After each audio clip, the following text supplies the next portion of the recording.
Lundi 30 mai 2011, bonsoir, bienvenue, c'est le 19-20 en Lorraine. Voici ce qui fait la une de l'actualité aujourd'hui dans notre région. La sécheresse, les éleveurs bovins sont confrontés à une situation de plus en plus tendue. Ils cherchent le fourrage pour nourrir leurs bêtes. Nous le verrons dans les Vosges ou même en altitude, l'herbe commence à manquer. L'exaspération des commerçants d'une zone d'activité près de Longwy. Depuis 2 ans, ils se battent pour tenter de déloger des gens du voyage qui se sont installés à proximité. Des chefs d'entreprise qui ont choisi aujourd'hui de passer à l'action. Et puis en football, l'immense soulagement pour la SNL. Le club nancéen a décroché hier soir son maintien en Ligue 1 en écrasant Lens 4-0. Une victoire synonyme de délivrance. Notre invité ce soir est le président de la SNL. Jacques Rousselot nous dira comment il envisage la suite. Mais tout d'abord, un nouveau TGV, le TGV Duplex, 3e génération, a été présenté aujourd'hui sur la ligne du TGV Est.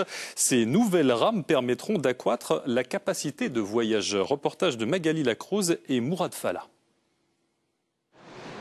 En apparence, pas de changement majeur pour ce TGV de 3e génération, spécialement conçu pour s'adapter aux différents systèmes de signalisation des réseaux européens.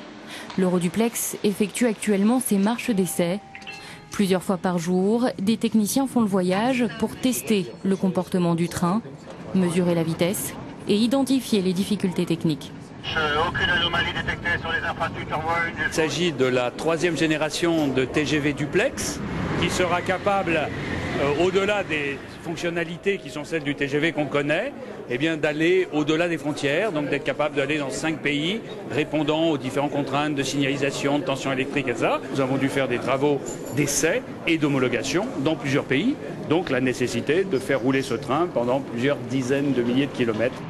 À l'intérieur, plus de 500 places, dont 10% destinées aux personnes à mobilité réduite.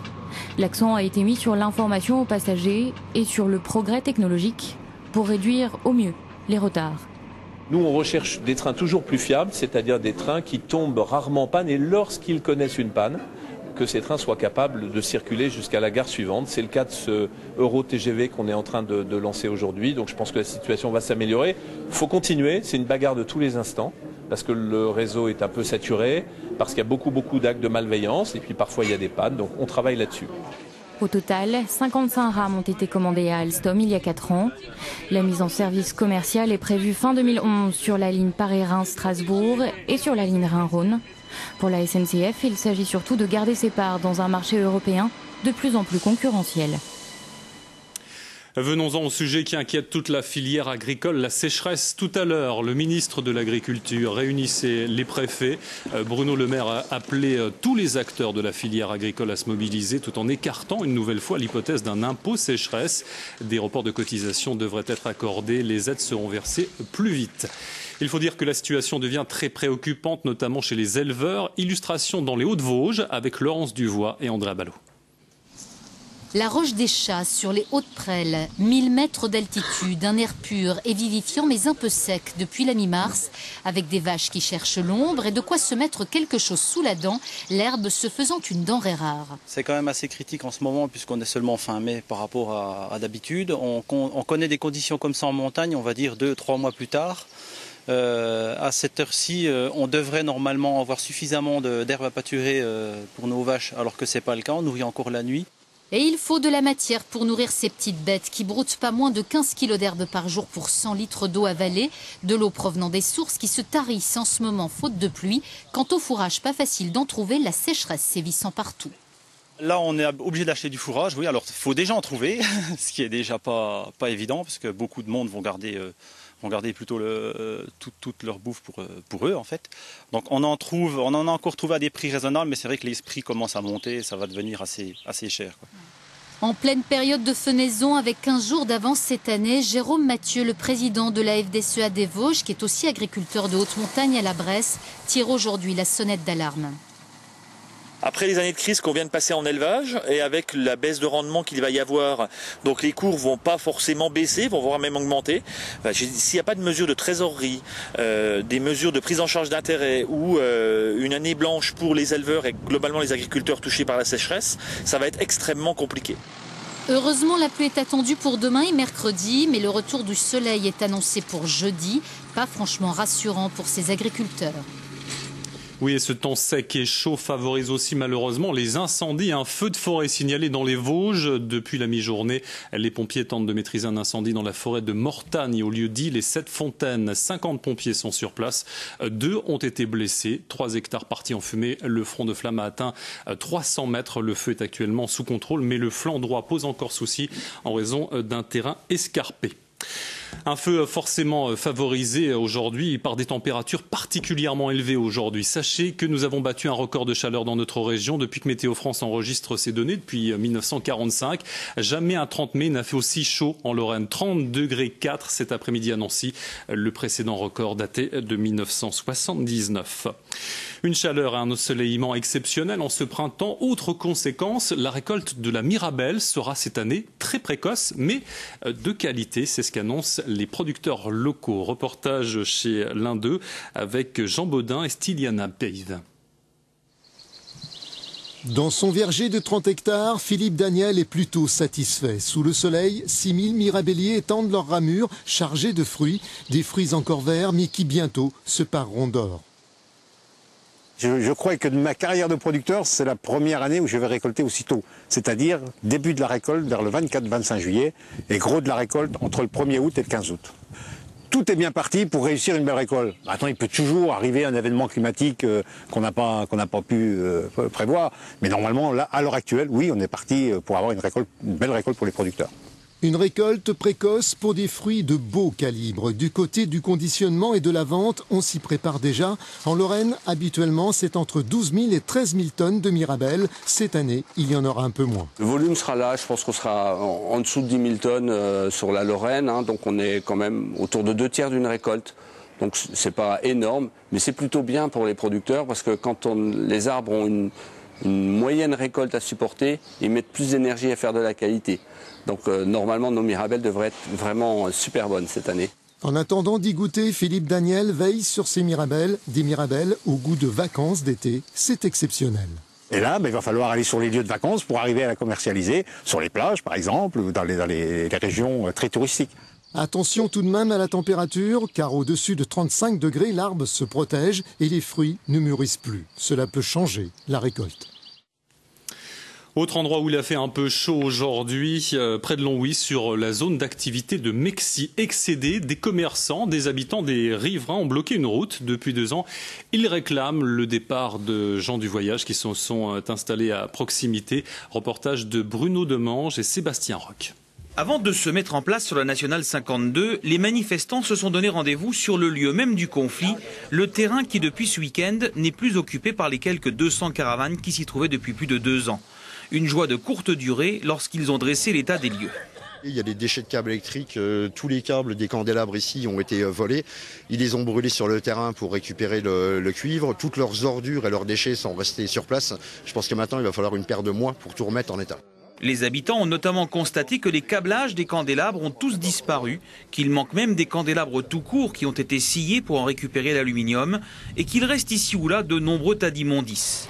Après ce constat, les manifestants se sont installés sur la rocade pour lancer leur cri du cœur. Nous devons trouver des solutions durables et non pas une solution momentanée parce que les procédures d'expulsion sont bien belles mais elles reportent le problème ailleurs. On va les chasser de la zone artisanale de Mexie, ils vont aller s'implanter à Longwy ou à Lexie à Lons-la-Ville. C'est pas ce qu'on souhaite.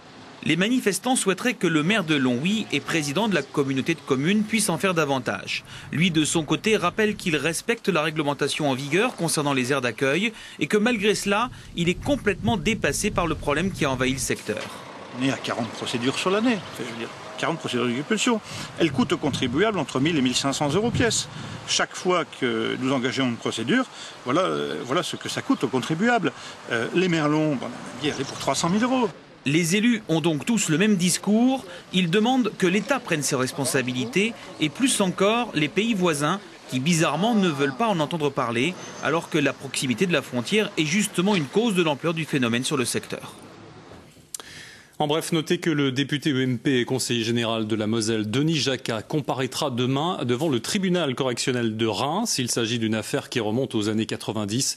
La justice reproche à l'élu d'avoir profité de 2 associations locales à des fins politiques en utilisant les moyens matériels de ces 2 structures.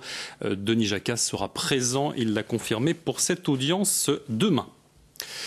À Saint-Avold, les salariés de la centrale électrique Émile Huchet sont inquiets. Ils craignent pour leur avenir. Selon les syndicats, 300 emplois directs et indirects pourraient disparaître d'ici quelques années. Face aux incertitudes, ils réclament des réponses. Sur place, Florence Grandon et Benoît Bourg. La centrale Émile Huchet est d'une aide précieuse par ces temps de sécheresse. La centrale au charbon a en effet pris le relais de certaines centrales nucléaires contraintes à l'arrêt par manque d'eau. Mais pourtant, les syndicats s'inquiètent des stratégies de leur nouvelle direction, le géant énergétique allemand E.ON. Les investissements se résument pour l'instant à la construction et la mise en service de la nouvelle tranche au gaz, sans aucune mise en conformité sur les anciennes tranches. Du coup, ces prochaines années, 150 emplois pourraient être supprimés et autant d'emplois induits chez les sous-traitants. Nous, ce qu'on veut ici, c'est pérenniser notre site, parce qu'il y va quand même de pas mal d'emplois, et puis rassurer nos salariés et surtout les jeunes, donner un avenir à nos jeunes, quoi. Et puis ensuite, c'est vrai, il faut que la technologie, elle évolue, puisqu'on peut le faire. On peut faire des centrales dépolluées. Ça existe en Allemagne, pourquoi ça n'existerait pas en France? Sauf que c'est toujours une question d'investissement et un choix politique qui est en train de se faire, quoi. Pour le maire de Saint-Avold, la situation est très grave. Avec la fermeture l'an dernier de la coquerie et les réductions d'activité un peu partout sur la plateforme, fermer des tranches au charbon à Émile Huchet, c'est supprimer des emplois. Et ça, il ne veut pas en entendre parler. Nous devons trouver des solutions pour permettre à l'emploi de rester finalement dans le secteur.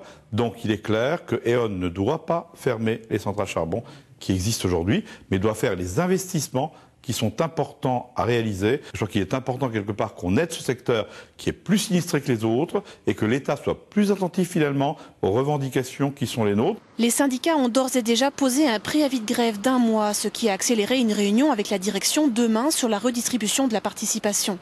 Mais la direction annonce qu'elle ne communiquera sur sa stratégie que dans 1 mois ou 2, lors d'une réunion à Saint-Avold. Rien de bien rassurant. Allez, on passe au sport avec cet immense soulagement. Hier soir au stade Marcel Picot, la SNL a scellé son maintien en Ligue 1 en pulvérisant Lens 4-0. Les Nancéens peuvent souffler et envisager un nouvel avenir parmi l'élite. Nous en parlerons dans un instant avec Jacques Rousselot, le président du club. Mais d'abord, savourons cette délivrance. Hier soir, à l'issue du match, l'heure était bien sûr à la fête, mais aussi à l'hommage rendu au coach qui s'en va, Pascal Judas. Que gardera-t-on de cette dernière soirée de la saison 2010-2011 que la SNL s'est sauvée à la dernière minute? Que Pablo Correa a tiré sa révérence après 8 ans et demi à la tête de l'équipe? Ce que l'on gardera, c'est un trop-plein d'émotions enfouies depuis de longs mois dans le cœur des supporters, de l'effectif nancéen et de son entraîneur aux 327 matchs passés sur le banc de l'équipe au Chardon. La page de la SNL, il reste libre, en tout cas il reste bien ouvert.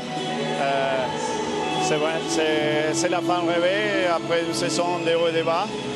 C'est bien, on vient gagner des places, mais surtout avec Lens et Monaco, nettement, qui descend, on doit vraiment mesurer la chance qu'on a. L'émotion et surtout la joie du travail bien fait, Pablo Correa laisse son club de cœur en Ligue 1 grâce à une victoire 4-0. Car pour qu'il y ait fête, Nancy devait l'emporter face à Lens en début de soirée. Le succès s'est dessiné sous forme de symbole. Pascal Béranguet, joueur de devoir exemplaire, a ouvert la voie dès la demi-heure de jeu. 3 autres buts ont suivi, dont un deuxième du milieu de terrain. Score final 4-0, un succès synonyme de 13e place. Une vraie soirée de fête à Picot. Je joue pour le club, je joue pour ses supporters, et aussi pour nous-mêmes, parce qu'on a beaucoup à perdre si on descendait. Et franchement, c'est énorme. On a fait 3 finales là, une pression telle que... Voilà, c'est vraiment énorme. Le retour de certains absents fait du bien. On l'a vécu, on a tous vécu avec le cœur. Moi j'ai toujours cru, hein. Mais bon, c'est vrai que c'était quand même pas évident. Mais ils sont trop forts. On va boire le champagne, on est content. C'est la fête. Alors finalement, que gardera-t-on de cette soirée à Picot? La victoire beaucoup, le maintien énormément. Les adieux de Pablo Correa assurément, en fait, un peu tout ça avec le sentiment d'avoir partagé un moment unique. Mais tout ça, c'est déjà hier. Aujourd'hui, la SNL doit trouver un remplaçant au poste d'entraîneur. Les rumeurs et pronostics vont bon train. Sa première mission, faire vibrer à nouveau Marcel Picot. Et oui, on va en parler de tout ça car le président du club de Nancy est avec nous ce soir, Jacques Rousselot. Bonsoir. Bonsoir. Alors il y a 3